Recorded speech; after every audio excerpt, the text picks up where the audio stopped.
On India's crowded roads, two-wheelers are commonplace. But Meena Shah is riding a scooter with a difference. It's powered by an electric motor and has a top speed of 25 kilometers an hour. It doesn't need to be registered and can be driven without a license.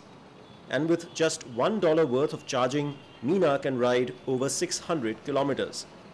Importance तो running cost को ही दिया था क्योंकि 300-400 रुपया महीने में बचता है तो अपने लिए तो अच्छा है और मेंटेनेंस नहीं है, पेट्रोल नहीं है और दूसरा पोल्यूशन का भी महत्व है कि ट्रैफिक सेंस के हिसाब से इतना एनवायरनमेंट में पोल्यूशन है कि थोड़ा भी अब अपनी तरह से एक उंगली जितना काम करता है तो भी वो बड़ा है ना.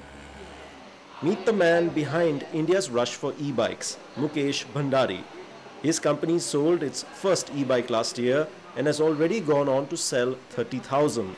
For him, it wasn't just a question of sourcing electric technology available in other parts of the world, he had to modify it for Indian conditions.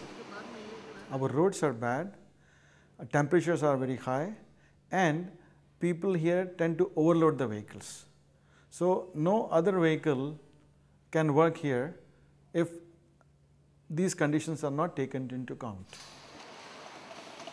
Interest in e-bikes has drawn several players to India. UK-based Ultra Motor has tied up with Indian company Hero Cycles, the world's largest bicycle manufacturer. Ultra provides its patented electric motors and handles the marketing, while Hero assembles the e-bikes at its massive plant at Ludhiana. We already had the bicycles when we had the motorcycle business. There is a gap in between, which we thought electric is the best way to go ahead. There is a natural progression for a kid, say a 15-year-old or 16-year-old or a 17-year-old, going to a school or college.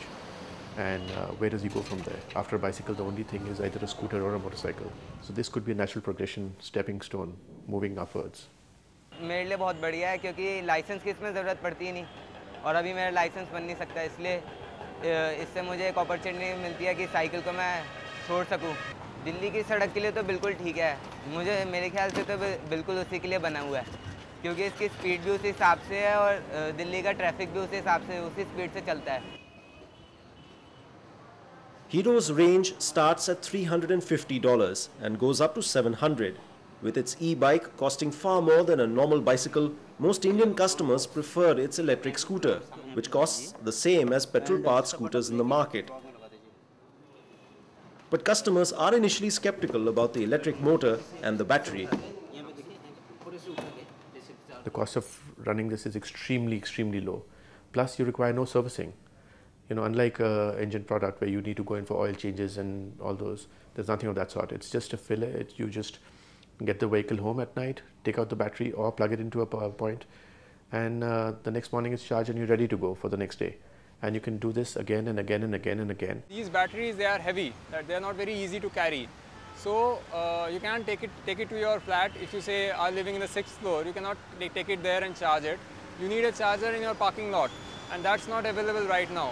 Neither do the parking lots in your office provide that opportunity.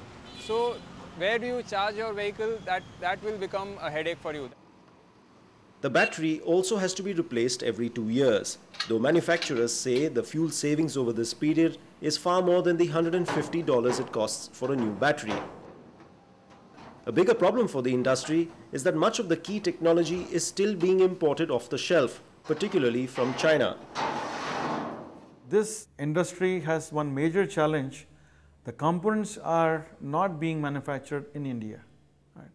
Because you have to make proper quality of motors, proper controllers. Most important thing is the battery. If these things can be manufactured here, then I think there is no limitation. That hasn't stopped manufacturers from jumping into e-bikes. There are over 20 players in India today, though many are little more than importers. The road ahead will be bumpy, with a shakeout expected within a few years. The 4 or 5 big players that survive will be those with strong after-sales and distribution. So far, the focus has been on lower end because it's easier for the certifications and it's easier to get in entry at a lower cost model. But eventually there are going to be higher end vehicles as well, which would run faster, which would run for which would have a longer range, which would be able to carry more weights and loads, go up mountains, go up hills and everything. But those would require certifications, those would require licensing, those would require all the road tax and everything, and it would be more expensive, certainly. So I think this is only the beginning to start building the market, to create a footprint. Faster and more powerful electric vehicles would certainly help expand the market and attract potential customers who don't find electric power appealing. With India expected to sell 500,000 e-bikes a year, this is clearly a good time to go electric.